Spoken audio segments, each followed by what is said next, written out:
This guy started learning magic at the age of 3, and when he was 5 years old, all gods blessed him with stats out of this world. It means he has surpassed the maximum level for this world and can do all kinds of things you have ever imagined. Before I spoiled the fun, let's start the story. At the royal capital, Silford family's detached residence, Rain von Silford, Cain von Silford's older sister, tried to greet her brother but apologized after seeing him changing.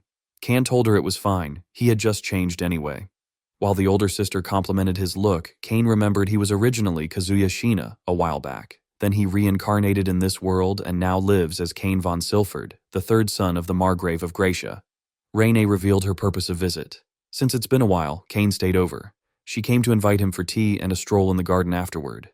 Actually, Cain was planning to go to the guild, so he apologized and promised to fulfill her request next time. A maid greeted her in the hallway and wondered why she wasn't with Cain. After hearing that Cain went to the guild, the maid was surprised he went there again and revealed that Cain goes there every day, even from his other residence. Ever since Cain regained his memories of his past life at the age of 3, he had secretly practiced magic. When he received his baptism at the age of 5, the gods revealed the reason he was reincarnated. They asked him to develop this world, and he ended up receiving insane blessings with absolutely ridiculous stats. However, the age restriction was the only thing he couldn't overcome, since adventurer registration starts at the age of 12. Now that he is 12, he can finally become the adventurer he always dreamed of. He wants to travel to different countries and towns, even to places that are not on the map. He can't wait to see more of this world. Still, there is another problem, because his stats are totally over the top. Essentially, they're off the charts and cheat tier. The more he looks at them, the more ridiculous they seem. Although the king and some high-ranking officials were already aware of it, they kept it secret because he could be considered a national threat. Magic and blessing are only supposed to go up to level 5, but his was at 10. He has already gotten into some trouble because of it, so he really needs to be more careful not to draw attention. His beautiful mother, Sarah von Silford, the second wife, noticed him as he went downstairs and asked if he was going out. Cain confirms it and informs his mother that he will go to the guild. Sarah noticed he looked a little pale and asked if he was overdoing it. Even though they have lived separately since he was made a baron at 10, Cain's mom really does notice everything, so he told her he was fine and that he would just stop by the guild briefly today. Since Cain has always been more responsible than most kids, Sarah can't help but worry. She told him to take care, and he responded, yes, adding he would be back soon. He walked through the market until he reached the guild and went inside. A receptionist with the right size of melons welcomed him and observed that he had been coming daily lately. Cain agreed with her and hoped for a good request. The guild was quite crowded today because of a surge of rookie adventurers. As a result, all the fun requests are being snatched up. A man holding a booze bumped into him, and upon seeing he was just a kid, the man told the G-rank rookie not to just stand there daydreaming. Cain apologized but cursed inside because he wasn't a G-rank but actually an A-rank. Well, it's no surprise because adventurer registration starts at 12, and everyone starts at G rank. Since he was an A rank, he carried a gold card. Apparently, it's unheard of for a brand new adventurer to be A rank, but a lot happened recently. When he was newly registered, the receptionist and the guildmaster didn't believe he defeated goblins and a green lizard that a G rank can't handle, but the two individuals vouch for him, claiming that Cain saved the princess and the duke's daughter when he was 10. With that, the misunderstanding was cleared, and the guildmaster in the capital gave him a special promotion to A rank. Getting involved in unnecessary trouble is annoying, and it would also cause trouble for the guild. He looked at the board and saw a request for a training to level up that was only available for A rank and above, who are capable of both magic and physical combat. He has always wanted to help train new guild members, so he wants to try it, and handed the request paper to the receptionist. After reading that it was a training guide in the forest, she told the kid she would contact the client and get back to him with the details shortly. As he was so excited about this quest, the receptionist reminded him of the increasing number of adventurers and revealed that a few had suddenly gone missing. Cain assumes they may have moved to another town or failed the quest. If that is the case, then it will be fine. But some of them vanished right after accepting a request, so she was worried. Well, maybe she was just overthinking it and told the kid to be careful. His life was precious. Before reincarnating, Cain admired light novel worlds. He thought adventuring in a world of swords and magic would be fun and easy. But in reality, adventuring is super dangerous, and plenty of people die on the job. Sure, the missing adventurers are concerning, but he can't wait for the new quest. He wondered if the trainee was a newbie noble or a newly registered adventurer. But after a few days, when the day arrived, he was surprised to see that they were Millie and Nina. They were his private tutors for 3 years when he was 5 years old. Since he hardly left the estate back then, they brought him outside the territory's capital and taught him all kinds of things. They last saw each other during the monster forest outbreak, and Cain was amazing back then. They cling to him and notice that he is no longer a 3-inch sword. He has grown a bit. Cain wondered if he was truly qualified to train them, given that they were far more experienced as adventurers than he was. They confirmed it by clinging more closely to him as they called him sensei. I can say that the saying, "life is like a wheel," is true in this scene. Sometimes you are at the top, and sometimes at the bottom. Well, if you know what I mean. Anyway, I will introduce you again to our MC, Cain von Silford, a 12-year-old and already a rookie adventurer. He was beloved by the gods and blessed with absurd divine protections. He is an apostle of the gods who doesn't know the meaning of restraint, and that is the kind of adventurer he is. As they were about to start training, a man was hiding behind the tree, observing them. The training began with Millie charging in using her sword, but Cain easily countered her attacks. Nina, on the other hand, launched her magic, but Cain easily dodged it. After some time of training, they call it a day, with Cain telling them their flaws. While Millie was a bit slow to react to attacks from the left, Nina had a significant opening during her chanting. He wondered if they could shorten her chant, but Cain was the only one who could use chantless magic. Millie felt so frustrated because she couldn't even land a hit. Even if Cain has the blessing of God, he is just way too strong. She asked why he was only an A rank, given that he was supposed to be an S rank, considering his power. Besides, he has been chantless since he was a little kid and even made them a national treasure class magic bag. Millie waved goodbye, promising to do her best every day. Cain informed them he might be late tomorrow, as he was still studying at school. They almost forgot about that. He was still just a 12-year-old who needed to attend the academy, but despite that, he already holds a title and serves as the head of his house. In the Royal Academy, Tellus and Silk keep calling his name. Cain apologized for thinking deeply and inquired about their subject. There was a part in today's lecture that Silk didn't understand, so she wanted to ask about it. On the other hand, Tellus looked nervous as he asked if he was okay. Well, he was fine. He was just thinking about whether he could come up with some new kind of game or entertainment. Speaking of that, Tellus played the reversey game Cain made with his father, and it was so good. Tellus is this country's princess, and Silk is the daughter of the Duke. They're both his classmate at the academy, and were his fiancés.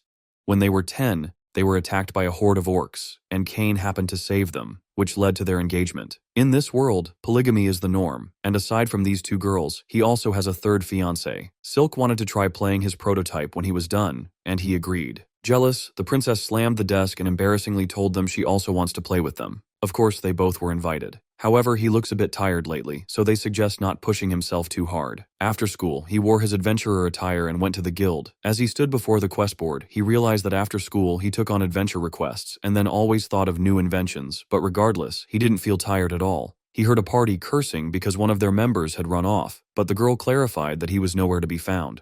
Letia, the receptionist, apologized for making him wait. He handed her a bag, a delivery for his regular guest, and questioned if something had happened. If he could remember the thing they talked about before, about the missing adventurers, it seems another one disappeared again, and the people who took the request with him are really confused. If multiple people are vanishing, Cain assumes that the guild would have already received some information. Letia thinks so too, and told him to be careful. As he walked and thought of the adventurers who vanished without a trace, he saw Millie in the alley, wounded. Millie felt relieved upon seeing him, and informed him that Nina had been taken. Cain healed her and learned about what happened. Basically, when Millie arrived late at the training grounds, she saw Nina surrounded by a group that looked like bandits. Nina went ahead alone to meditate, which made Millie regret letting her. The question is, why will they go after Nina? Well, it may be because they were after the magic bag he made for them. After all, it was a national treasure level quality that one would want. Still, only a handful of people are aware of those bags. But recalling multiple adventurers are missing lately, Cain wondered if Nina had become one of them. His conclusion makes sense because rather than just a theft, Millie felt Nina was caught up in whatever was behind those disappearances. But why do they target adventurers? Cain had no idea, and blamed himself for not taking Lydia's warning seriously. Millie grabbed his hand and revealed that her wounds were caused by Nina's magic. Nina knew she was there at that time and had a plan in mind. She mutters something, which is, call. Though she didn't speak it aloud, Millie could read her lips because they had been partners for years. She read through her mouth and movements, but was slow to dodge her attacks and ended up getting hurt. Cain extended his hand and declared that they would go to rescue Nina. They went to the forest, and after seeing a bloodstain, Millie assumed it was from Nina. Cain activated his search ability and realized that time had passed, so they might not be nearby anymore. He suggested following the footprint and searching the surroundings. As they searched around, Millie became confused about why Nina had fired in her direction. Cain also thinks about this after seeing the traces earlier and concludes that Nina was firing in Millie's direction to help her escape.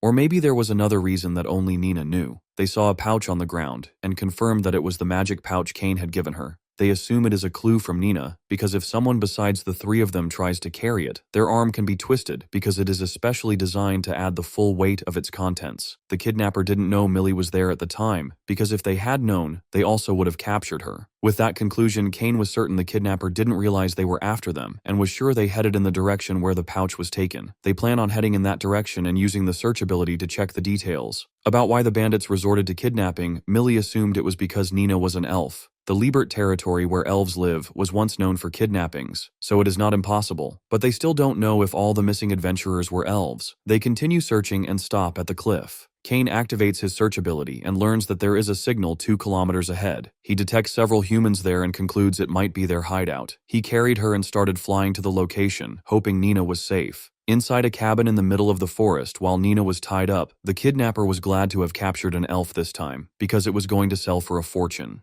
Aside from her, there are also several humans captured. The pervert touched her face and planned to take a little taste first, but his comrade warned him not to damage their goods. Nina turned her head, shaking, and recalled the signal word she had given to Millie, which was call. She knew Millie noticed her signal and wondered if she managed to reunite with Cain. She also worried about Millie's injury. Meanwhile, the two had already arrived and saw the 2 bandits. Cain used his water orb to capture them, and then activate his search ability. There are about 14 people inside, and a group of 6 is gathered in a spot at the back. Cain can sense Nina's magic and is certain she is one of them. He plans on creating a diversion, but Millie wants to do it instead. She will lure the bandits while Cain will use his search ability to save and heal them. While the bandits are discussing leaving the capital tonight, one of their members alerts them of the burning stables. The bandits follow him to put out the fire, but one of them stops upon noticing Cain shushing the captured. Before he could alert the others, Cain swiftly silenced him by knocking him down. This bandit won't be able to move for a while because a few of his bones were broken. Cain untied Nina and apologized for making her wait. He informs her that Millie created a diversion out front and told everyone to come out. Nina told him to go to Millie because if they waited, she would be in danger, as one of those guys was a former A-rank adventurer, and Millie couldn't take him alone. It's the reason why she signals Millie to bring him and urges him to go now. Cain understood the situation and worried about Millie. Speaking of Millie, she was busy knocking out the ugliness of the kidnappers and wondered if Cain managed to rescue Nina. She asked why they were kidnapping adventurers and learned the obvious. They sell them to people who want cheap labor, believing no one will care if a drifter adventurer suddenly disappears. About women, they were useful for other work. The bandits notice her cute face and deduce that she came to rescue someone. However, she will just get sold off too and will become a little plaything. As the morons gathered to capture her, Millie closed her eyes and recalled her training with Cain. She got this. She struck the bandits one by one, stating that sparring with Cain was tougher than this. She flinches upon sensing something and manages to dodge, but when she turned, she received a fatal kick and dropped her knees to the ground. Cain arrived and shouted Millie's name worriedly. The bandits were surprised to see a kid sneaking around but were shocked when Cain activated the body enhancement and moved to Millie in an instant. He healed her and informed her that Nina and the others were all safe. He planned on handling the rest, but Millie was determined to finish it herself. She charged in with her sword, but the bandana guy blocked her attack. Millie put more force into it and then kicked his ugliness, making his ass clean the floor. He asked for help, but his comrade just sighed, irritated with the rats showing up. In a swift move, the hooded man appeared near Millie and swung his dagger, but Cain was quick to move and block it. While the hooded man realized this kid wasn't ordinary, Cain was certain this was the A-rank adventurer Nina mentioned. A former A-rank adventurer, to be precise. When Nina showed up, the hooded man clicked his tongue before throwing his dagger and running towards Nina. While Cain deflects all the daggers, Nina tries to be calm as she chants magic. The hooded guy planned on making her his hostage, but Nina managed to cast her fireball in time, burning the ugliness of the hooded man. The man cursed at them for getting his way and told Nina to die. Cain could feel the same feeling before he was reincarnated, and noticed that this hooded man had the same look as the guy who killed him. He became angry and unconsciously created a powerful fireball. Nina tried to stop him, but it was already too late. He couldn't hold it back anymore and ended up destroying the entire forest.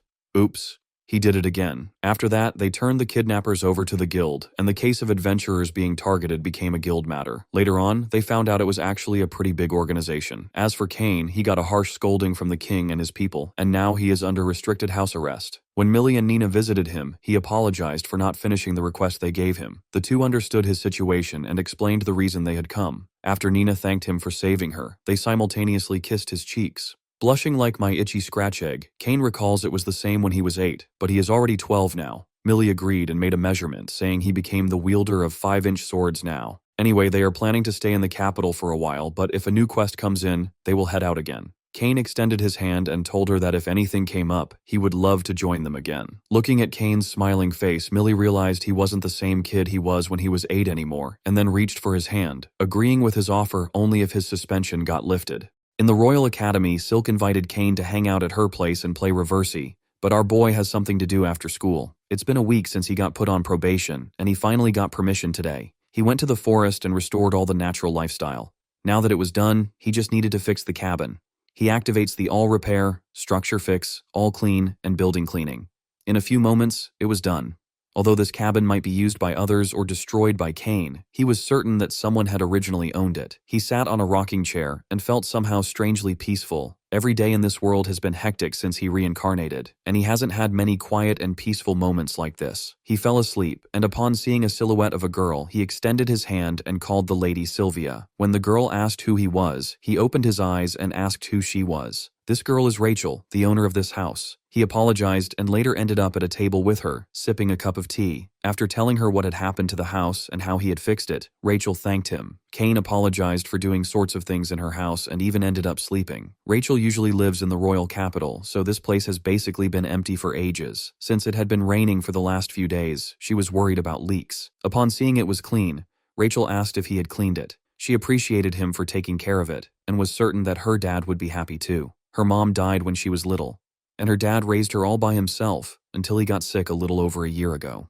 They weren't exactly a wealthy family or anything, which is why this grave was somewhat unimpressive. After her dad died, she had to do everything she could just to survive, and she has been working all sorts of jobs in the capital to build a proper grave. However, she hasn't saved any money at all. All her jobs pay terribly, and living in the capital costs a ton too. With that, she decided to get some stones herself and came back. After all, rocks in the mountains are free. Cain has one question. Assuming she can even cut out a stone, how exactly does she plan to carry back a grave-size rock by herself? Embarrassed, Rachel covers her face for her idiocy. Since she had already helped our boy a lot, he offered to help her. Honestly, he could just use creation magic to make one, but he thinks it just feels wrong. They start walking and ask if she has any idea where to find the stones. She showed him the necklace her mom had left her and revealed that her mom had gotten it from her dad when she was young. It is a rare stone that sparkles depending on the angle. Her dad was a hunter and found that stone inside the cave when he slipped while chasing prey in the mountain. Her dad might be tough, but he couldn't beat illness. Seeing that she started to turn gloomy, Cain called her name. Rachel returned to her cheerful face and continued talking. Her mom treasured this stone and said it was a special stone that granted wishes. Rachel was just a kid back then, so she believed her. When her mom died, Rachel went up that mountain to search for more and wished to bring her mom back to life. She couldn't even climb down the cliff that time, but luckily her dad found her and brought her back home. That's why she knew where to find the stone they needed. With that said, they started climbing the mountain, facing goblins on their way and crossing over a ladder. After that, Rachel seemed so exhausted, so Cain suggested taking a break, but the girl declined. Besides, she thinks they are close now. Seeing that she was almost near the cliff, Cain warned her to be careful since it had been raining lately, so the ground would get slippery. She was about to respond that she knew, but suddenly slipped and fell. She accepted her fate and apologized for dragging Cain around with someone as useless as her, but was surprised when Cain jumped to save her. She was amazed to see that they were floating, but was startled when he informed her that they were going to fly down. She shook her head and wondered if Cain was a natural-born heartbreaker. As they slowly landed, Cain told her to look in a specific location where a cave was visible. They arrived near the cave, but before entering, Cain told her to wait for a moment, and he would scout the cave first. He activated his search ability and found out that there might be a monster or something. He headed in first to take care of the monster. He thinks Rachel might want to come along, but he was relieved she didn't because it would be easier if he were alone. He cast icicle rain towards the spiders, freezing them. As he put the important part in his magic bag, he suddenly felt something weird. There's something in the place beside the spiders. As if in a queue, Rachel arrived, shouting his name because her admirers were chasing her. He realized this place was the goblin nest and then prepared his vacuum blade. He ordered Rachel to get down, and she literally got down, face first on the ground. He launched the blade towards the enemies and controlled it, slicing them all in no time. He turned to Rachel, asking if she was all right. The girl seems fine but was really startled, not expecting the monster to come back. Suddenly, a spider jumped towards her, but she surprisingly slapped it with a stone. After finishing the last monster, Cain exclaimed how surprised he was to learn that she was strong. Well, it was something her father taught her. She needs to use whatever she has to survive. Strike before you're struck. She looked at the stone she was holding and noticed that it was the same stone as the pendant. This means the source is actually located much deeper inside the cave. He activated the light ball to illuminate the surroundings and was amazed to see the stones they were finding. It was too dark earlier, that's why they didn't notice it. So he asked the girl if this was the right place. Rachel apologized for being childish and admitted that part of her believed in the childish legend because she still hoped she could meet her dad. As she started picking up the stones, Cain tried to use his creative magic, even though it was his first time using it. He activated the creative magic combined with memory projecting. A mist slowly covered the place until a silhouette of a man appeared. Seeing Rachel confused as she asks if it was her dad, Cain thinks he failed. As he thought, without an image of her father, this won't work. A photo is out of the question, but even a portrait would help. To his surprise, the projectile he had created was actually her dad, which was completely different from what he had imagined. Rachel chuckled with tears as she now believed that what her mom said was true. She tried to talk to her dad, saying she really missed him ever since he'd been gone, but she is doing okay now and living her days calmly. Work is hard, and she keeps failing, but she is doing her best, remembering what he taught her. Someday she wants to be like him and help people, so she begged him to watch over her from heaven with her mom. She will be okay and is doing great. After that, they teleported to her house in an instant, which amazed her. Cain asked if she was sure she'd be okay on her own, and offered to help the next day. Rachel told him she would be fine, and declined his offer. She thanks him and declares it is her turn now to give her all. She will build a grand statue and thank Cain for the adventure. With that, they say goodbye to each other. In the end, Cain has a question about that phenomenon, and wonders if it was a miracle caused by Rachel's feelings. Butler Colin asked if something was troubling him, but he told him it was nothing and said they would visit his father and the others tomorrow. The next day, Cain gave a present to his two fiancées, and they seemed to like it. After a while, Cain went to the guild and received a personal request from Eden, the guild master of the Adventurers Guild at the Royal Capital Branch. He needs to search for a medicinal herb that's only been found twice. Once, 200 years ago, and once, 100 years ago. It was discovered once near the Western Lake and once in the Monster Forest. It's an extremely rare herb, and an alchemist friend of Eden really wants to get their hands on it. It was just a search request, not a collection one. And as long as Cain just looks for it, that's good enough. Honestly, this is more like an excuse to send Cain to the Western Lake. A request is a request, and he wasn't even expecting Cain to actually find the herb. Still, he was hoping for Cain to take care of that girl.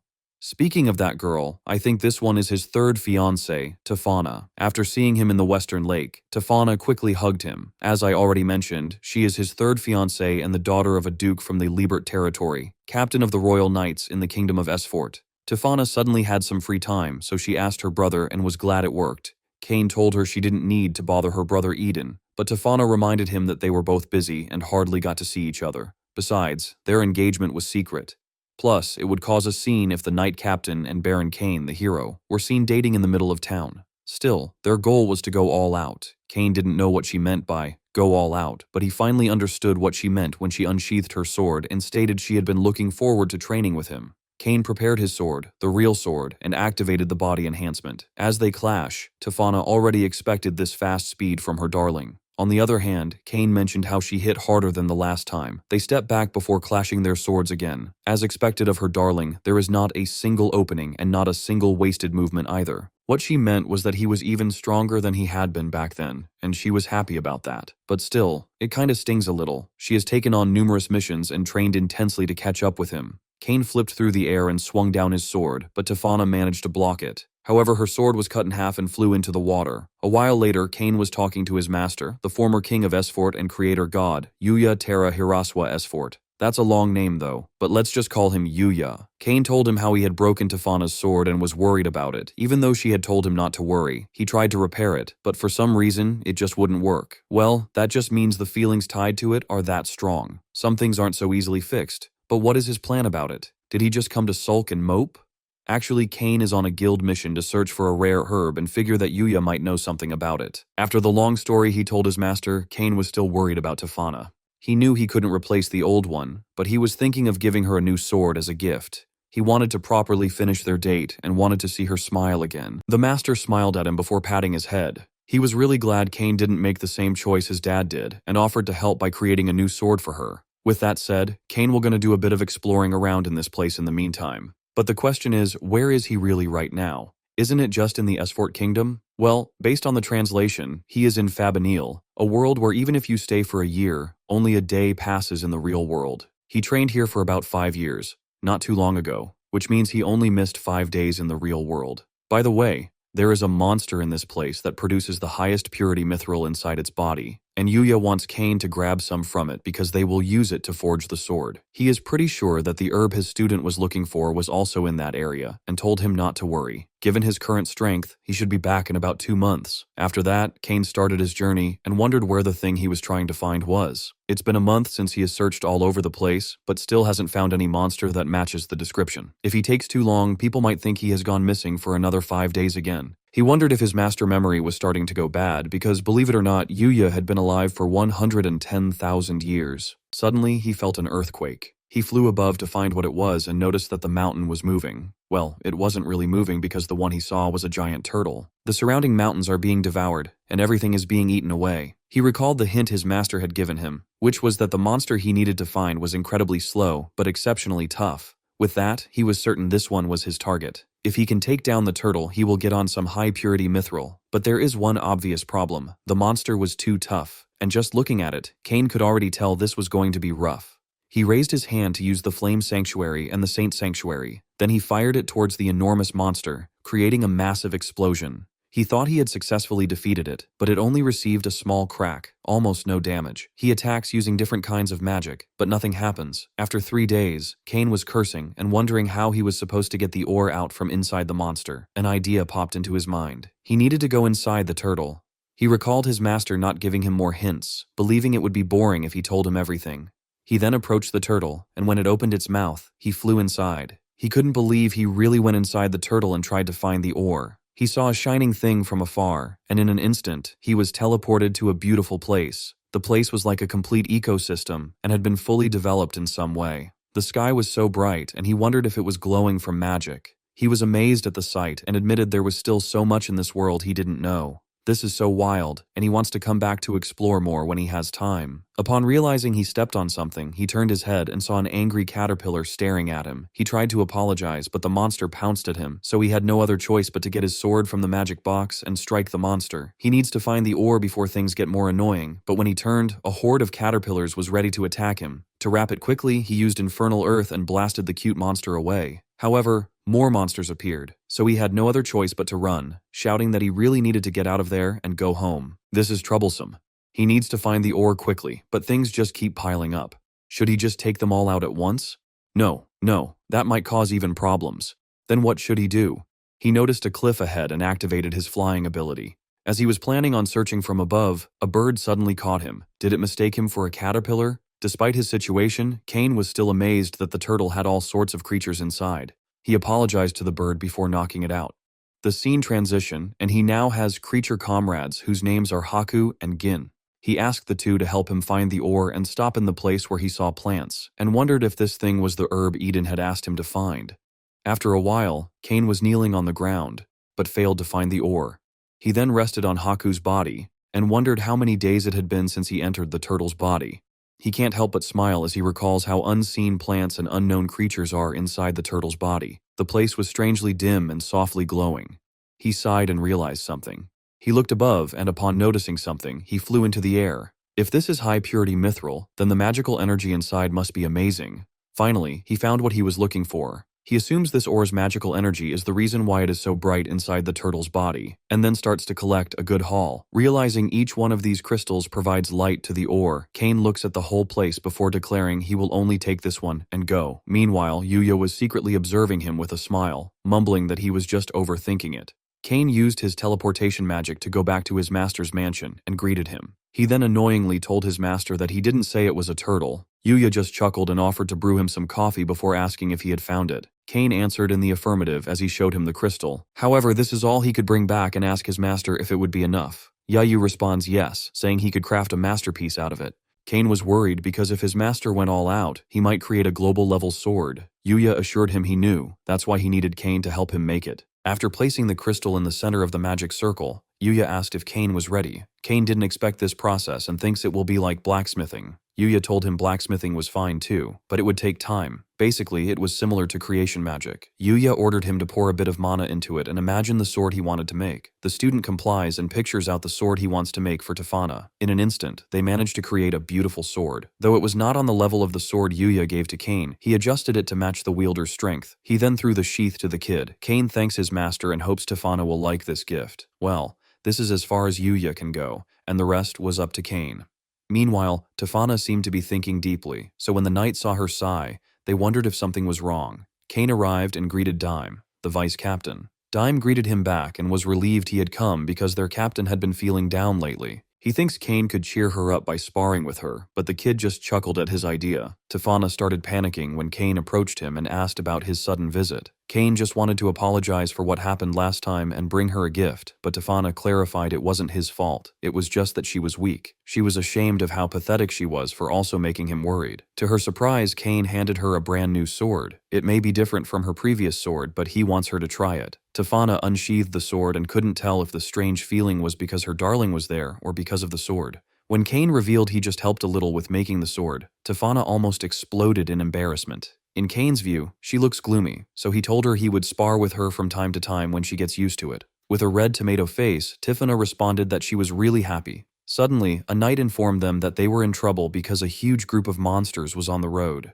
They went outside and saw a pack of lizards. Cain offered some help, but Tifana declined it, claiming it was their mission, and asked him to heal the wounded. She unsheathed her sword and let him know she would use it. She then commanded the Squad 3 to prioritize protecting Lord Cain and the wounded. The remaining knights will move out to eliminate the monsters. While Cain was healing the wounded, he couldn't help but become impressed with his darling because she wasn't just a knight captain, but also a swordswoman. She is also brave, refined, and beautiful. Tifana told her comrade to stand back and then struck her sword towards the enemy. Seeing the smile on her darling's face, Tifana looked at him with a smile and stated that they had done it. Back at the Royal Capital Guild, Eden thanks Cain and apologizes for everything. He told Cain that Tifana may not show it, but she's actually quite delicate. She also looks happy and heard that she's been taking care of the sword every night until late. Cain was glad to hear that and then handed him the requested item. Eden was speechless to see that he had really fulfilled the impossible quest and thanked him for his hard work. When Cain left, Eden now understood why his sister chose him. Cain was quite the intriguing young man, and he was looking forward to what was ahead. At the Royal Academy, Cain's two fiancées were staring blankly at him, so he asked what was wrong. Silk heard about what happened with Tifana the other day, so Cain told them it was his fault because he is the one who broke it. However, seeing the two seemed confused, he wondered if it wasn't about the sword. Teles heard that they went on a date by a beautiful lake and then took a long horse ride together. Silk knew Tifana was his fiancée, so it wasn't a big deal, but she still couldn't help feeling jealous. She wanted to have some quiet tea time with him and talk for a bit. On the other hand, Teles wants to have more lovely dates with him too. Realizing he has just been focusing on adventurous work the whole time, Cain apologized to the two and suggested going on a date during the next break. As he thinks of the place where he should date the two, he suddenly bumps into Palma and apologizes. They sat on a bench, and he apologized again for bumping into her because he was zoned out for a second. Palma couldn't believe someone like him also had a moment like that and assumed he was really busy lately. Cain told her it wasn't something like that and asked her about something beautiful because he was looking for some ideas. Palma was puzzled at first, but still answered that she really loved the view from her window after the rain. The town sparkles so beautifully, and sometimes there's even a rainbow. But it was just what she thought, and Cain was still the one to decide. Suddenly, petals of a flower fall on her hair, and when Cain picks it, he recalls a place with flowers. A nice view. Seeing him smile out of the blue, Palma wondered if he was all right. Cain thanks her because he came up with a great idea. Days passed, and it looked like our boy was up to something, and it didn't slip past the eyes of his maids. The promised day had come, and when the two arrived at his mansion, they thanked him for the invitation. Cain complimented their looks and started walking towards the backyard where he had set up everything. Upon arriving at the said place, the two were stunned to see how beautiful the garden was, but it wasn't the beautiful thing he had mentioned. They went inside, and there he showed them the field of pure white flowers. Still, that wasn't all about it. Cain activated the flower's memory, making the place bright, and some blue petals fell to the ground. Now that it was a field of soft, pale blue flowers, they felt as if they were floating in the sky. Haku and Gin were also there, which made the two happier. As they sat, Silk inquired if this flower field was something special to him because he looked really happy. Cain agreed, stating it was a scene he had seen long ago. back when he was still a little kid. The scent of these flowers not only brought back his memories from his childhood in this world, but also his childhood memories in his original world, where his father asked him if the place was beautiful. A while later, as the maid hummed, Butler Colin signaled her to be quiet before they peeked. The maid smiled upon seeing the kids sleeping and wondered what kind of dream Cain was having. At the guild, Cain received a noble escort request, specifically for him to escort a noble. He went to the noble mansion to hear the full details, only to be dismayed because the personal request came from his father. Although he could have just contacted his son, Rain told him Cain was busy and thought it was the best way to secure her brother for a few days. Knowing it's a few days of escort work, Cain wondered if they were going somewhere. Father received an invitation from his friend Sesta and plans on sending Sarah and Reyna to Lindell. He wasn't coming because some problems had arisen in the Gracia territory. Concerned, Cain asked if his father was okay. Father patted his head before responding that he was fine. The day came, and inside the carriage, Millie was uncomfortable riding the noble's carriage. Sarah told her to relax because they weren't strangers. After all, they were Cain's tutors when he was a child. Cain agreed with his mom and sister, adding that it was his father's request. Millie finally relaxed, but wondered why he was riding a horse. Well, he was technically hired as an adventurer this time, and didn't want the ladies to get sunburned. Rain turned to her brother and asked if Lindell had a huge lake. Cain confirmed it and added that the whole town is built around a really big lake. While Rain was so excited to swim there together with her brother, Cain noticed someone ahead.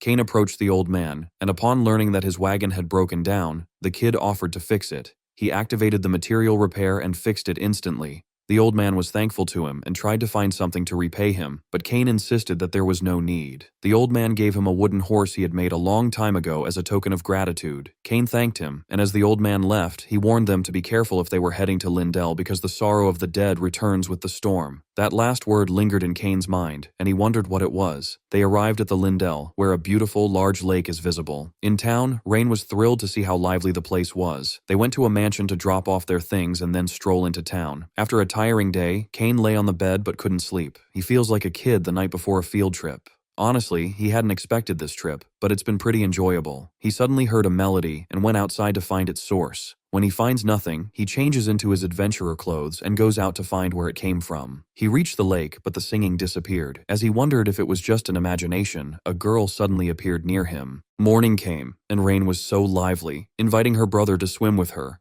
Sarah warned them not to go too far, and Rain agreed. However, she almost drowned because she didn't know how to swim. Big Bro activates the creation spell to create a bubble. With this, little sis can now swim. Cain looked at the two and wondered why they weren't joining. Millie inquired if it was really okay, because they were supposed to be their bodyguard. Cain told them it was fine, because Sesta arranged the whole beach for them. Besides, the two of them look great together. Just in case, they must keep their magic pouches on them. The two gladly took the offer and went to the water. A sudden gust of wind made Sarah's straw hat fly into the air, but Rain caught it and handed it back to Sarah. Cain remembered the girl from the previous night and recalled what had happened. Knowing that the girl isn't alive, he asks if something unresolved was keeping her there. The girl just stared at him for a moment before shaking her head. When he asked if the singing came from her, the girl started to sing a beautiful, sad song. He suddenly felt something, and when he looked at the girl, she pointed to the lake. A strong wind suddenly materialized, and the girl vanished. As he pondered the girl, Rain heard him and asked if he was eyeing someone now. Cain denied it and revealed that it was actually a ghost. He then told them what happened, which made little sister chuckle, teasing her brother for also attracting a girl ghost. Mother Sarah asks about his plan, and he responds that if that girl has lingering regrets, and that's why she remains there, he will help him. After a while, Cain didn't expect things to go smoothly, and was glad that they could now officially act due to the request. He went to the lake with Millie and Nina and stopped in the middle. Millie wondered if this was the place that the ghost mentioned. Cain responded that he had asked Sesta to let him review this town's records. Apparently around this time of year, a storm hits Lindell, and the damage tends to be quite serious. Nina asked, "What does that ghost have to do with all this?" Cain wasn't sure, but there was something that had been bothering him. There's a small village across from the town, and he found a record of a ferry that once sank in a storm on its way there. It happened the day after the town's festival. Ever since then, the ferry service has been suspended during this season. Millie assumed he was considering the ghost girl as one of the victims from that incident. Cain responded that they didn't know her name or anything else at the moment, so he figured the best thing they could do was start checking whatever was possible. The big question is how they are supposed to search the entire lake. Well, according to the records, the ferry sank somewhere around here. From here on, they will have to search for it themselves. His suggestion was impossible because, even if they dived, there was only so much they could do. Cain activated the blessing of water and cast it on them. With this, they will be able to move around underwater normally for a few hours, and they can even talk while they are down there. Knowing he had a solution to all, Millie promised to shut her mouth from now on. They went underwater and started searching. However, after a while, they were unable to find it. Cain realizes that searching for a sunken ship from decades ago at the bottom of this lake might be a bit too much, even for him. Since the magic effects were about to wear off, he suggested heading back to take a break. Suddenly, the flow of the water changed and Cain couldn't breathe. They were sunk to the bottom, and when he opened his eyes, he found himself with the two inside the cave. He was relieved that the two were just unconscious and used his healing magic to heal them. When the two woke up, he apologized for not noticing it sooner, but Millie told him she was fine and asked where they were. Cain concluded they were in a cave somewhere beneath the lake. Cain started to walk and realized that if they ended up being washed into a place, then the fairy they were looking for would also be there. He cast a glowing ball and saw the sunken fairy. Nina inquired what exactly they were supposed to be looking for. For now, they will simply take anything that looks important back with them. As they began searching, Cain wondered why that girl had appeared in the first place and why she had chosen him. When the girl materialized, he questioned if her wish lay there. He started to move the scattered wood to find the exact thing she wished for. However, the fairy suddenly shook, so he went outside to check what was happening, only to find the two girls captured by legendary tentacles. Seeing it was a giant octopus, Cain wondered if the cave was actually its nest.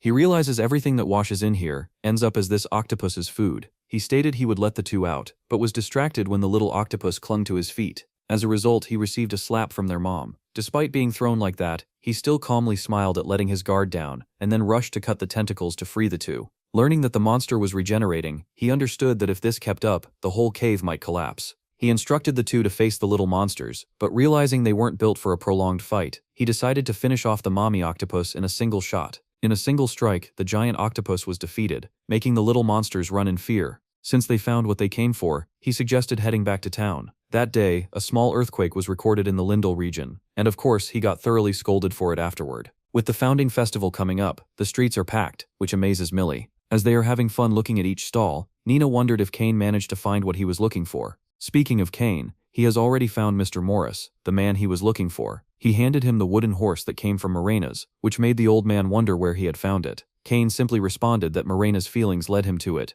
Morris revealed that long ago, when he was about Cain's age, he and Morena made this figurine together. He knew about the storm that sank the ferry, but he kept telling himself she'd survive somehow. She lived in the village across the lake and only came to town now and then. They were hardly more than acquaintances, but he loved her so much. He still can't forget her smile, and he feels embarrassed when he thinks about it. Cain tried to sing the song she was singing, and asked the old man if he knew anything about it. The old man confirmed it, explaining that it was the song he learned from a traveling merchant and taught to Morena. She could never quite get it right, always messing it up. He then sang the song and was shocked to see Morena materialize above him. Seeing the tears in his eyes, Morena told him not to cry. It always bothered her that she never learned the song all the way through, but when she heard Morris singing, everything came back, the song and her own name. She caresses the old man's face, thanking him that she can now finally move on. She turned to Cain, begging him to see her off. Cain agreed and cast the original magic. Thus, she bid the two goodbye, thanked them, and wished Morris to live on for her sake. At the mansion, he informs his mom and sister about what happened. Regarding the wooden horse he was given, he put it exactly where it belongs. One day before the founding festival, Cain was requested to go to the Cesta Adventurers Guild. There, Oriela, the historian who lives in this town, begs him to join her in chasing the romance of history. Basically, she wants them to investigate some kind of ancient ruin that was uncovered in a landslide during last month's storm. She revealed they haven't been able to go anywhere inside yet, because when they tried, her companions had already collapsed at the entrance. There seems to be some sort of magic on the gate-like structure at the entrance. She hired several adventurer parties, but they all failed to enter. One of them even lost an arm. So she kept consulting with the Adventurers Guild, and they introduced her to Cain. She held his hand, begging him to help her. Thinking that it was interesting, Cain agreed to take the job. Oriela thanked him and said they would set out tomorrow. At the mansion, after learning that he had a mission the other day, during the founding festival, Ryan cried in disappointment. When the day came, Oriela was excited to enter the ruin and discover what lay within. At the entrance, she picked up a rock and threw it to show them how dangerous the entrance was. It's way more lethal than they imagined, and they concluded that it wasn't a barrier to keep people out, but meant to kill intruders. Thanks to that, no one wants to take the job anymore. Cain steps forward and touches the barrier, destroying it. He casually remarks that the barrier vanished, shocking Oriela. He explained that the barrier might have been damaged in the recent earthquake and suggested going forward. As they venture inside, the woman is so excited to see a treasure chest that she almost dies when a huge rock falls. She saw some antique figurines, and when she was about to approach them, she almost died from a blade. Cain advised her to calm down, instructing her to at least let him check the trap first. After those many traps, they reach the dead end, but there's nothing within it. Cain looks around and thinks something is strange in this room. When a foot steps into a magic circle, the vines suddenly move to capture the three. As he tried to free them, he realized that these plants didn't feel hostile somehow, and wondered if they were trying to do something. In that case, he decided to play along and see. When the vines free them, a new place comes into view. A cute little golem approached him, but when he turned his head, huge golems were already standing tall there. He observes them but doesn't feel any ill intent from them. He looked at the others and wondered if they were taking care of this garden. He followed some of them and ended up in a place where someone important is resting. When Oriella woke up, she screamed in fear after seeing a golem. Cain heard her voice and quickly ran to check her. Seeing she was swinging her sword, warning the golems not to come closer, he instructed her to calm down. Unfortunately, she managed to land a hit on a golem, so it instinctively retaliated. After he quickly rushes to save her, Oriella begs him to smash those creatures. As he tried to explain, the golem suddenly fired an attack, but he managed to avoid it. He commanded her to hide for now and think of what to do. If he fights here, he might wreck this whole garden. He prepared himself to fight, but Millie and Nina arrived, warning him not to fight the golems because they saved the two of them. These captured guys followed after them, and the golems protected them when these men tried to attack. Cain perceives that the golems are protecting this place, and recalls the strange feeling he had since they entered the ruin. Oriella alerted him that the golem was about to attack, but he just apologized to her for not doing it sooner. He cast a spell to calm her mind, and informed her that the golems aren't going to do anything to them. He explained to everyone that this place is where someone very precious to the ruin's creator is sleeping, and that the golems are guarding that person. He thinks the entire ruin itself was made to defend against anything it feels is a threat. In other words, if Oriella hadn't panicked so much, none of those traps would have gone off. The place was so beautiful that it made him think that whoever made it actually wanted someone to visit once in a while. As long as they were not trying to mess up the ruin, they could have walked right in just fine. When Oriella finally agreed to leave the place, Cain suggested bringing flowers every now and then, and doing a little sightseeing while they were at it. By the way, these captured guys were the adventurers Oriella hired before, so she plans on handing them over to the guild. As for Cain's team, they will head back to join the celebrations of today's festival. The place was so lively that it made Nina feel glad they made it. However, in the end, they didn't really get any proper results. Speaking of results, Oriella suddenly pops up and shows them a thing she picked up. She was so excited to find out what exactly this is. Cain proposes lending it to him, promising to give it back afterward. He has a hunch about what is inside, and thinks that if his hunch is correct, it will be perfect for today. When night came, they went near the beach and gathered as many people as they could. As they wondered where Cain was, they noticed a boat from a distance. Suddenly, the sky lit up with fireworks, leaving the two wondering whether it was a spell or an explosion. Ryan was surprised to see Cain in the middle of the sea, holding a glowing thing, and instructed her mom to look at the beautiful sky. Sarah did as she said, and was amazed at the fireworks, comparing them to flowers blooming in the night sky. Apparently, the explosions caused a huge fuss in all the nearby villages. Needless to say, he got scolded again later. In the kingdom, the king looks out the window. Observing the peacefulness, he hopes days like this can continue. A messenger reported that there are reports that a mysterious, powerful spell last night half destroyed the southern forest. Realizing it was Cain, the king facepalmed, telling the messenger it was fine, and assured her it wasn't an enemy attack, because he knew there was only one person capable of something like that. The messenger added that earlier today, during Lady Tellus and Lady Silk's game of Reversi, several palace vases were broken. The king commanded her to make sure no one was injured, but was surprised to hear that there was another report. The report was about Tifana, who returned from the campaign this morning. The expedition costs turned out rather high. However, she was about to start a training session with Cain, so she would leave the rest to him. After she handed over the expenses document, she added that the envoy from the Marineford theocracy is scheduled to arrive in 1 month as planned. Based on the king's impression from the expedition, the monsters in the surrounding regions are showing signs of going berserk. Since the risk of a rampage might occur, he ordered the alert level raised. When the messenger left, he realized that at this rate, these individuals were the ones who would shoulder the kingdom's future. Still, he wonders how free-spirited they are. The monster issue is something Cain can probably handle, but the real problem is diplomacy. As he pondered how to resolve that problem, an idea popped into his mind. So he quickly wrote to someone.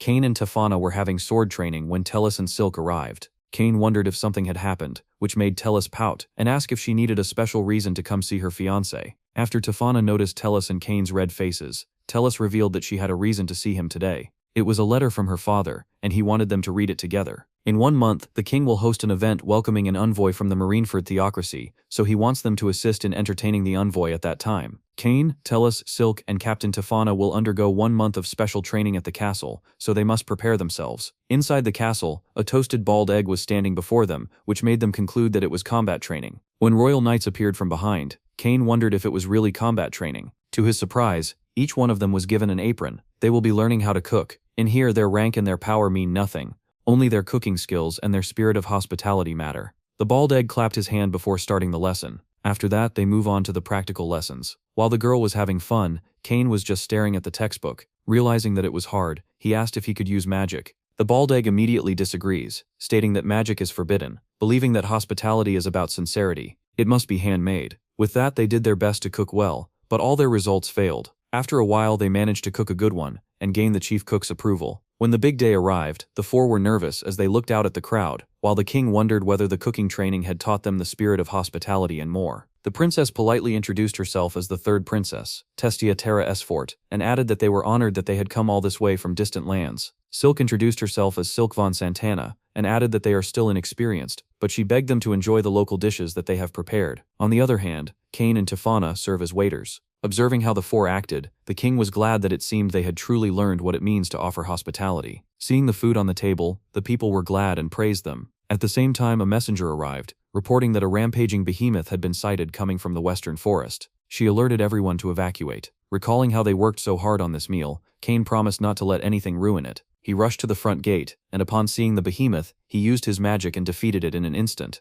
Witnessing that stunned everyone, but not the king, who was worried about how people might react. He looked to the crowd and was surprised to see their amazement. They think it was a magnificent performance as well. A wonderful course of local dishes, finished with a whole roast behemoth. That's something they would never see in the theocracy. While Cain was worried that he had done something wrong again, the king whispered to him. He thinks the boy was full of surprises to plan even this. Cain awkwardly affirms it with Tellus backing him, stating that this is exactly how Cain is meant to be. The people started eating, and were happy with the food's deliciousness. Thus, Cain and the others successfully completed their duties. At the Royal Capital Guild headquarters, Cain looked a bit down when he approached Lydia and admitted he was hungry. Since he was busy this morning, he forgot to eat. Right now, he thinks that any food he eats would taste amazing. Lydia wondered why the food after work was always so good, and questioned why he came to the guild instead of the cafeteria if he was hungry. Well, he thought he'd take one request on his way back and then go eat. Lydia handed him a quest with a reward of 5 silver coins for guarding a young girl. Thinking that it was interesting, he took the job and left the guild. He looked for the beastkin girl in a maid outfit named Mira, and when he spotted her, he started the escort mission. The girl continued walking and beamed in joy after observing many things she'd never seen before. She stopped by a flower shop, a dress shop, and a food stall. From behind, Cain realizes that this was her first errand, which is why they're worried. However, he knew it wasn't that dangerous inside the city. A barrel rolled toward her, but Cain easily dealt with it without her knowing. When a wood fell from above, she wasn't aware that Cain had saved her. When a horse gets wild, he tries to calm it, and when she is in a crowded place, he uses magic to make the other people turn and walk a different way. As he thought that she was nearing the house, 3 bandits were about to capture her, but were shocked when one of them fell to the ground. At the same time, another one kissed the ground, which made the bandana guy furiously ask to show himself and fight him fair and square. Cain showed up, pointing the dagger at his neck. The guy asked who he was before pushing his sword, but was knocked out instantly. The girl was amazed and mentioned his action earlier. Hearing that, Cain was shocked to learn that she had already noticed him even earlier. When they entered the home, she happily greeted her mom, who welcomed her back and inquired about the city. Mira excitedly informed her that it was so fun, and this big brother here went boom and bam, saving her. Mom asked if he was Cain and requested that he remove his mask. Cain apologized for ending up being spotted, but Mom assured him it was fine. Mira insisted on going alone, and she wanted to respect that. After the mother and daughter thanked him, he decided to leave the place with a hungry stomach, but Mira stopped him, inviting him to join them for a meal. Mom didn't know if it would suit his taste, but if he doesn't mind, he can join them. Cain agreed, stating that once he finishes one more little job, he will take them up on that. He put the 3 bandits inside the guild, tagged bad guy, before going back to the mother and daughter to join them in eating. As he expected, food after a job really is the best. After some time, when he woke up, he marked the calendar and noticed that only 1 week was left. Outside, as he used magic to read the books, Sylvia was glad to see him. Butler Colin inquired if there was something wrong, but she was just worried that Cain had been looking so much more serious than usual. She is certain that the king has entrusted him with something important, and she wishes there was something she could do to help. 1 month earlier, Colin noticed Cain had been like this from morning till night, which made him wonder if something was troubling him. As his butler, he must support him. He inquired if something had happened and was willing to help and listen. Cain stood up before responding that he had a serious problem, and he had no idea what to do. The thing is, he didn't know what the best gift to give a woman is. In about a month it will be Sylvia's birthday. He always gives her a present every year, and she's always happy, but it still feels like something's missing. She's always taking care of him, so he wants to really give something back. Hearing that, Colin silently muttered that he was a wonderful master. Cain does the same for his birthday every year as well. He thinks of a wonderful birthday gift for a woman, and suggests that if it comes from Cain, he believes Sylvia will be truly happy with anything. At present, he realizes he has only made things harder for his boss, and hopes he doesn't go overboard again. While the boy pondered what a good gift to give, Sylvia came closer, calling his name. She apologizes for startling him, and advises him to drink tea because thinking too hard isn't good for him. He agreed and followed her. On their way, she noticed the flowers and wondered whether he remembered this one. He just asked her why, so she replied that she would keep this as her little memory for now. Night came, and he lay on his bed, thinking of what she had said earlier. When Colin opened the door to inform him of his schedule for tomorrow, he stood up, thrilled that he now knew what he should give Sylvia. When he was little, he gave Sylvia a flower from the garden on her birthday. It was just a common flower you see everywhere, but she was so happy. Thinking she must really love flowers, he decided to give her something more beautiful and more special. A truly amazing flower. He read a book and found a melt flower. It is a single blossom that grows deep in the harsh northern mountains. The flower language is a melting heart. They say its sight softens the heart, as if it were melting away. The truth is he could just create one with magic, but that wouldn't come from the heart. So he ordered Colin to cancel all his schedule starting tomorrow until Sylvia's birthday. He was heading to the northern mountains for a while. Colin reminded him that tomorrow is day 1 of his intensive reversey training camp with the king, but he thinks it is more important and promises to apologize properly to the king later. With that, he started his journey. 2 days had passed since he entered the mountain, but he still didn't find any. He encountered a bear and a pack of wolves, but he easily dealt with them and continued on his journey. While Sylvia was happily watering the flowers, he was huffing for air when he suddenly saw one. He looks at it with a smile before heading back. On Sylvia's birthday, he was glad he made it on time. He noticed Sylvia staring at him, so he rummaged through his bag to get the melt flower but was horrified to find it's gone. By the way, melt flower's property is once picked. It melts away within a day, making it extremely rare. This is bad. He didn't know what to do now. As he looked at the flower on the ground, Sylvia asked worriedly what had happened, since his clothes were tattered. He simply responds that he tripped and inquires if it's her birthday today. When she affirmed it, he handed her a flower he picked from the ground and explained that he wanted to prepare something much more amazing, but it didn't work out. Seeing her crying, he quickly apologized, asking if the flower he picked was the one she was taking care of. Wiping her tears, she clarified that she was just happy because she really loved that flower. He always gives her such extravagant things, but she was already happy just that he remembered her birthday. This flower is the very first special flower he ever gave her, so it's special for her. With that, he realized that it's not what you give, but it's why you give it that matters. He greeted her with a happy birthday, thanking her for everything she does. Sylvia thanked him, stating that this flower had become the best birthday she'd ever had. At the side, Butler Colin was glad everything worked out. By the way, this flower is a grannis flower. Flower language, thank you always.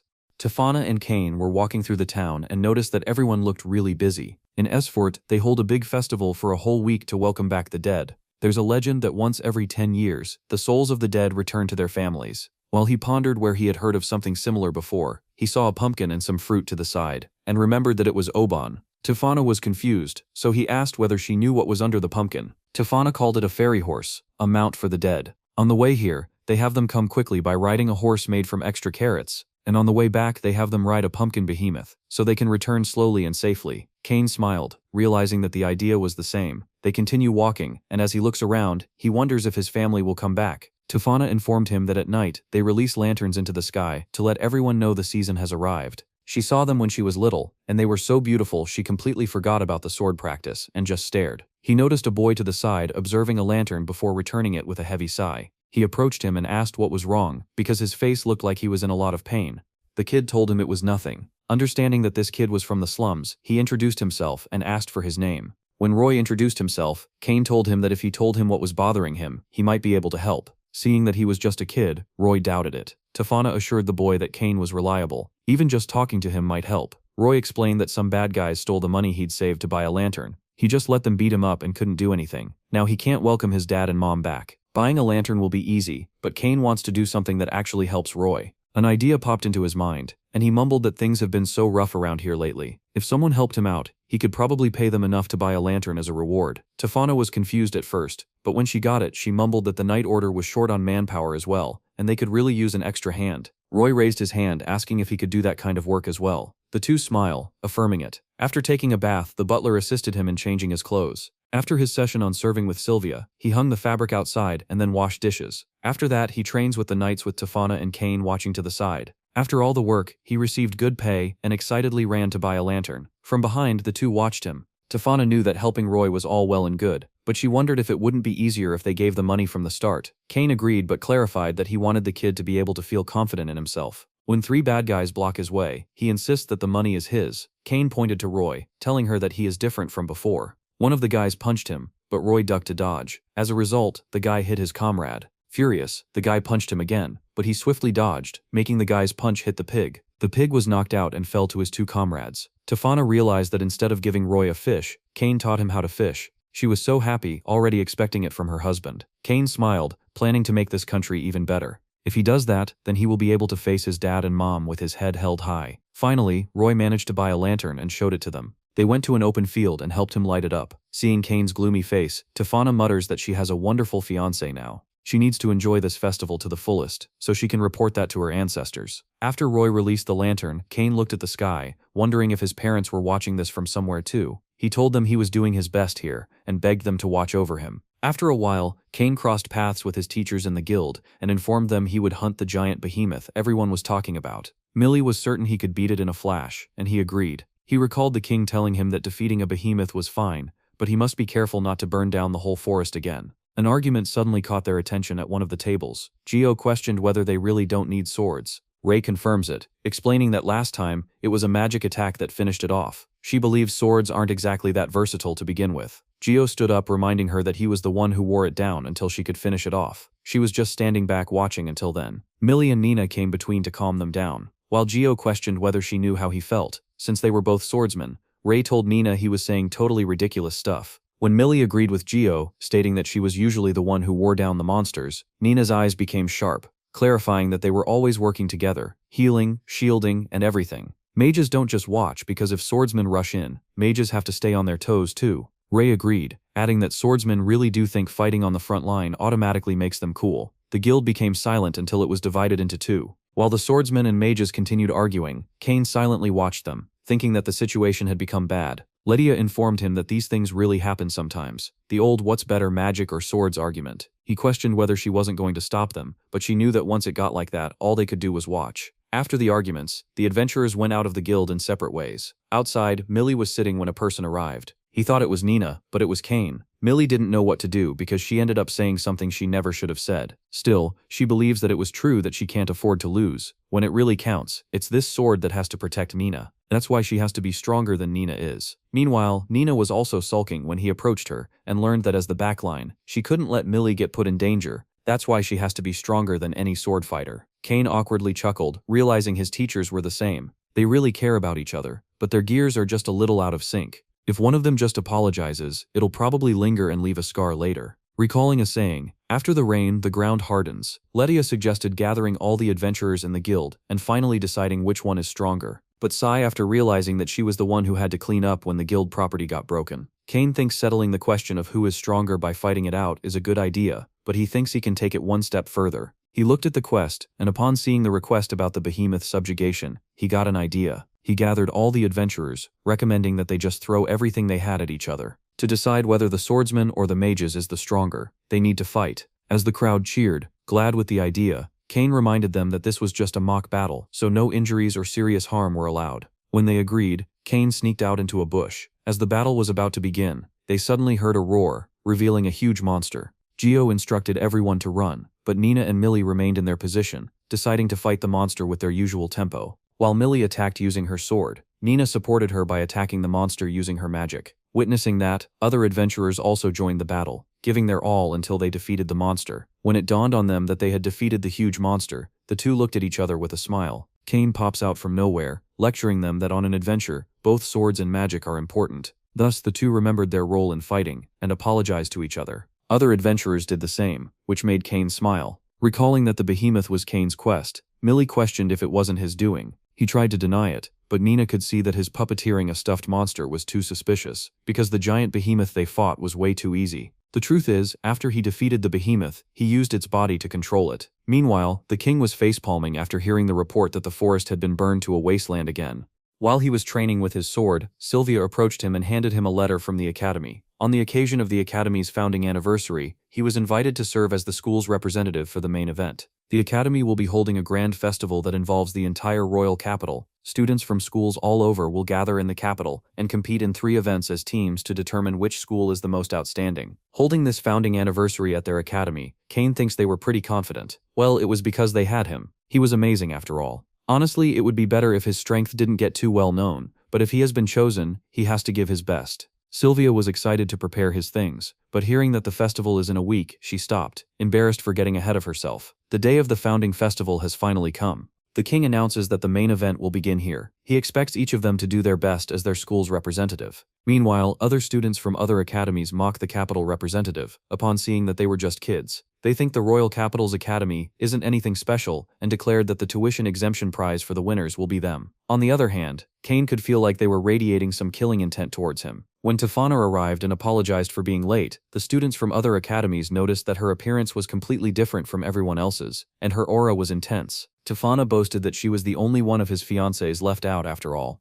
She had them force her into this. The king coughed before declaring the start of the events. The first event was sword dance, which favored Tifana because it was her specialty. When Cain stated he would go all out like usual in sword practice, the students wondered what he was talking about, questioning if he came here without even knowing what sword dance is. A sword dance for 2 isn't something you can learn overnight, and you need both precise timing and the technique to control heavy blades accurately. They started swinging their sword, blocking each other's strikes. Witnessing that left the crowd and other participants frozen in shock. Silk repeated the mocking student's word, not something you can learn overnight, before announcing that no one here has any idea how many times those 2 have clashed blades every single day. Their swords are basically parts of their bodies now. They aren't timing their moves, they are reading each other's intent. That kind of high-level understanding between them makes his fiancée Tellus feel jealous. When the sword dance was done, the 2 huffed for air, and realized that Cain and Tifana's performance was like a real battle. Cain clarified that it was just their casual practice and hoped that it was okay. The next event was a dance. Other students were certain that dancing needs practice and thought they would be fine. They can't afford to lose because they're carrying everyone's hope.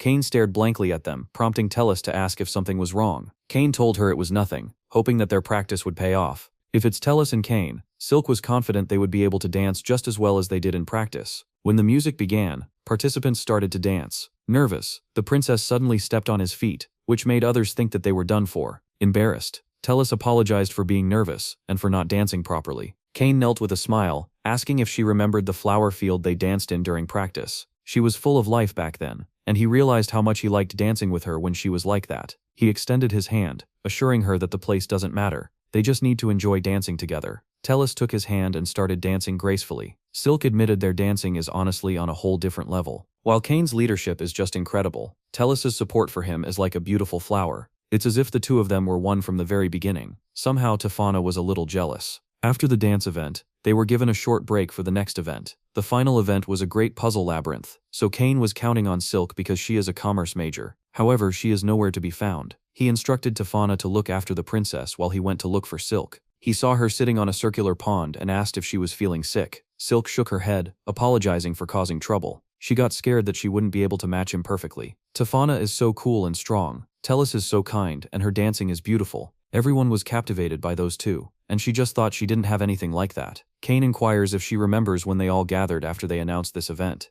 She was the one who told Tifana to be her usual self, and she was also the one who taught Tellus how to start by building the body's strength that forms the foundation of dancing properly. She is the one who quietly explained to Tifana what a sword dance is, just in case, and she is also the one who stepped back so Tellus and Cain could spend more time practicing. And for today, she studied puzzles so hard she was losing sleep. He thinks that the only thing she has is the nobility to work hard quietly behind the scenes. Teary-eyed, Silk gave him a sweet smile and thanked him for watching over her. Thus, they join the final event and solve every puzzle until they finish it. At the back, the 2 ladies could see how perfectly they synced and felt jealous. After the events were completed, the king announced that the winning team was Cain's team, and the other 3 teams. Every team did well, so it was impossible to say one was truly above the others. Therefore, he will exercise his rights as king and organizer, and declare everyone a winner, granting them all tuition exemption. He believes that simply standing here as their school representative is itself a wonderful act that contributes to the nation's growth. Well, those words originally came from Cain and the others, to give him a perfect excuse to go with it. Though Cain's team had the most impact, they were disqualified for having the knight captain mixed in with the students. Tifana touches her forehead, apologizing for forgetting about those details. The students laugh before apologizing for what they said earlier. The truth is, they were captivated by Cain's team's performance. Cain assured them it was fine. They are all doing their best. If they have another founding festival next year, he will invite them to fight again. And so the founding festival continued, and the fun celebration kept going late into the night. Meanwhile, Palma and Cain seemed down. He did say he'd develop a new product to follow Reversi, but it's proving pretty hard. In a world that barely has any entertainment to begin with, he wondered what he should introduce. He could make a game console with creation magic, but that would be forcing his own values on everyone. Palma questions if he isn't busy with his other duties and studies. She often sees people relying on him for all sorts of things. Cain told her it's fine. Having time like this is a way to relax as well. And besides, he enjoys talking like this with her. Palma blushed. Back then she never would have dreamed they'd end up like this. When they first met, she never imagined they'd be chatting like this. She asks if he remembers the first time they met. They stood up to reenact the fast. Back then she couldn't find her way back, but he helped her look for her dad. Cain was amazed. She recalled everything in such detail, and thought she was a real leading lady. Palma has no clue what a leading lady is, but it is fun to try being someone other than her usual self. After that conversation, an idea popped into his mind, so when he went to the king, he told him he wanted to build a theater where they could put on that play. The king approved it, and construction of the theater began immediately. Cain gathered the actors to explain that he wanted them to put on a play. After explaining about the role-playing, he assured them they would be fine, because he had already checked their potential.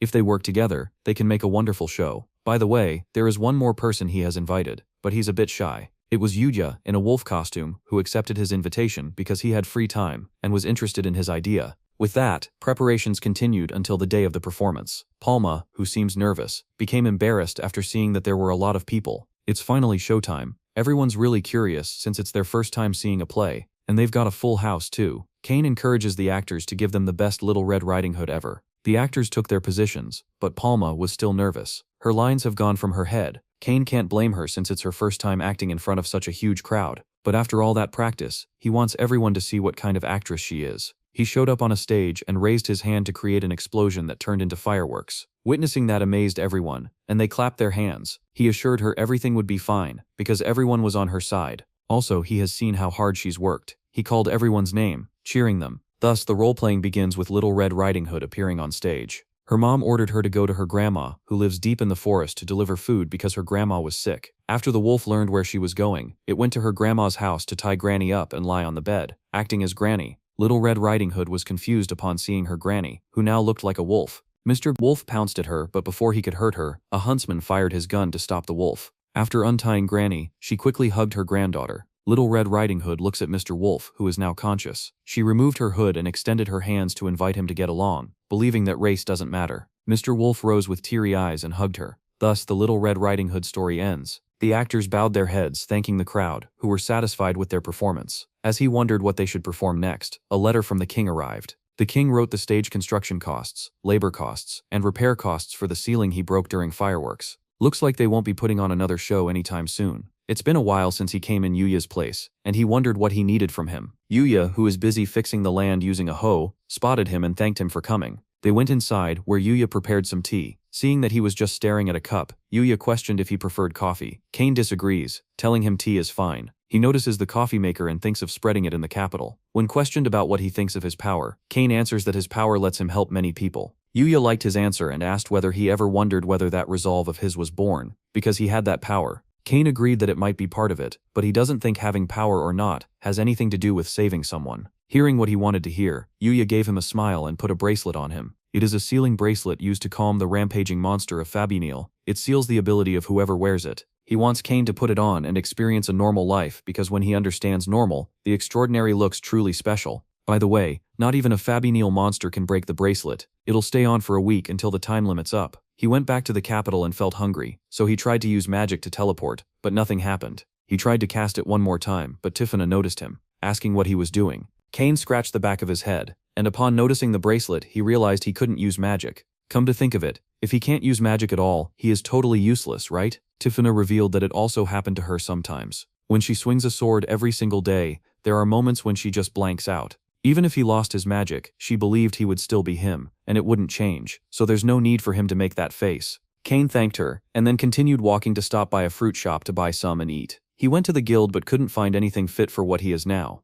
Suddenly, his teachers arrived, and upon seeing on the board a quest about a high-class behemoth trampling the field, they quickly took that quest and let him come with force, even though he wanted to refuse. Without magic he has fewer options, which means he actually had tons of options all this time. He was going to see things differently from now on. He can't tell his teachers he doesn't have magic right now because he doesn't want them to worry. When the two ask if he still didn't trace the target, he realizes he normally uses search deployed to find a target, but right now he has no idea where it's going to come from. The behemoth materializes from behind and quickly attacks. They managed to dodge but didn't blame Cain, because he didn't seem to be doing well. Besides, they are the ones who chose this job, so they will handle it themselves. As the two fight the monster, it registers to him that if he had magic, he could do anything with tons of options. But without magic, he's got none. All he can do is be protected. He recalled his conversation with Yuya and understood that even without power, he still had options. Magic just expands those options. The one who decides what to do is he. When the monster attacks directly towards Nina, he quickly jumps to save her. He looks at his hand, certain that his power is meant to save people. He recalled that even a Fabinil monster can't break it, so he decided to surpass them. With that determination, he managed to break the bracelet and launch a massive attack towards the monster, defeating it.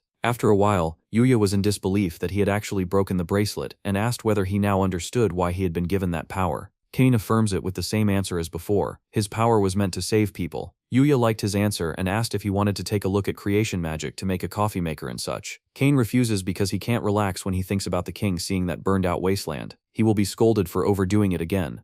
Afterwards, Cain faced a demon king named Set. The demon launches a fireball, but he easily dodges it before swinging his sword. Set sidestepped to dodge and appeared behind the boy to fire an attack, but Cain was so fast that he appeared behind Set in an instant, defeating the demon. Cain extended his hand, thanking Set for sparring with him. Since coming to Dorantel, he hasn't had many chances to spar with anyone. Set told him it's fine, addressing him as Cain-sama. Before leaving, he instructed Set to do as he liked this afternoon. Set summons his butler Dalmasia and asks about his opinion of how he is now. Since Dalmasia was his subordinate, he couldn't give the right answer. Set agreed, but asked him to pretend not to hear a demon king grumble for a bit. This human Cain is special, very strong, and wise. Set finds himself wishing he could be like that as well, but as he is now, he is nothing more than a training partner. He wonders what his subordinates and the people of his homeland truly think of him. Dalmasia advises him not to think too much, because he will just wear himself out.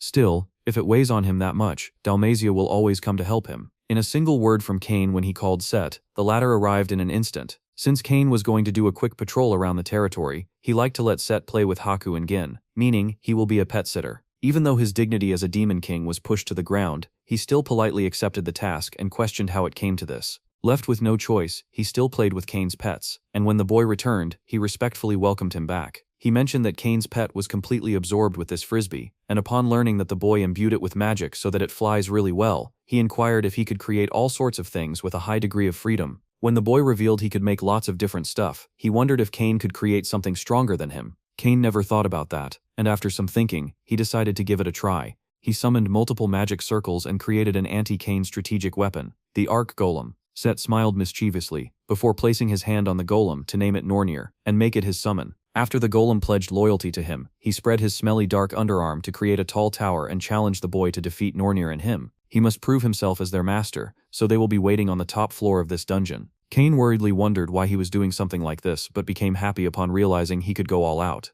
As they entered, Tifana, the king, and Palma were teleported into the dungeon. While Tifana was wondering why she suddenly teleported to this place, she noticed a child and learned that she was on her way to share the tasty bread she had baked for her big brother, but ended up here. Tifana hoped her brother wasn't here too, but upon hearing that her big bro was Cain, she apologized, informing the kid that her future husband might have done something again. However, she was used to him going overboard in all sorts of ways. Since the place seems dangerous, she accompanies the kid. On the top floor, while Set was staring at Nornir, Dalmasia thought that he had done something quite bold this time. After being made a pet sitter, Set thinks he deserves at least this much. With this dungeon and Nornir's power, he will defeat Cain, and when he does, he will reclaim the throne of the Demon King. Although in the end, they are still relying on Cain's power, which is this Ark's golem. Still, to create a monster like that, and then stand up to such a powerful foe, that's exactly the back they once saw, the Demon King they want to follow. Set was surprised to see the king remain unshaken, even in a situation like this. Well, the king trusted Cain's power so much because they had known each other for a long time. Otherwise, he wouldn't hand over his precious daughter to him. Dalmasia suggested they play reversey, and as they did, Cain was having some fun going all out defeating monsters. But realizing that going upstairs is a pain, he destroyed the walls above. On the other hand, after defeating some monsters, Tifana finally reached the boss room, but almost died when Nornir attacked. Luckily, Set commanded it to stop because Cain was their target. He didn't expect someone to be teleported nearby and managed to reach this far. After learning Tifana was a knight captain, the kid was certain that if she and Cain got married, there would be nothing to fear in Dorentel. Riding Jin, Cain destroyed every ceiling of the wall as they flew upward until they reached the boss room. He was surprised to see familiar faces and explained that he had used a search to make sure he didn't blow up where people were standing. Suddenly, Nornir attacked, but he managed to dodge. As he continued dodging, he noticed that this golem he made was fast. However, he easily defeated it in a single attack. Next is Set, who threw a fireball at him, but he managed to swiftly duck before launching multiple fireballs. Set easily deflected them and praised the boy. As they are having fun fighting each other, Nornir gains consciousness and picks up a rock before hurling it towards the little girl. While Cain knew he couldn't make it in time, Set used magic to destroy it and cover the kid from the impact. Seeing Set's concerns for the kid, Cain was sure he just wanted to cut loose at full power and admitted he felt the same. Set had a lot of fun, which made him think his master is really strong. Now he can probably tell his people back home that he serves Cain. He apologized for putting him to the test like this. Cain suggested talking to him properly next time, and extended his hand. After that, everyone admitted they had so much fun and headed back. The two realized they had gone overboard and decided to start cleaning up the aftermath. Chapters end at 27. Thank you for watching, guys. I hope you love this manga. Have a good day.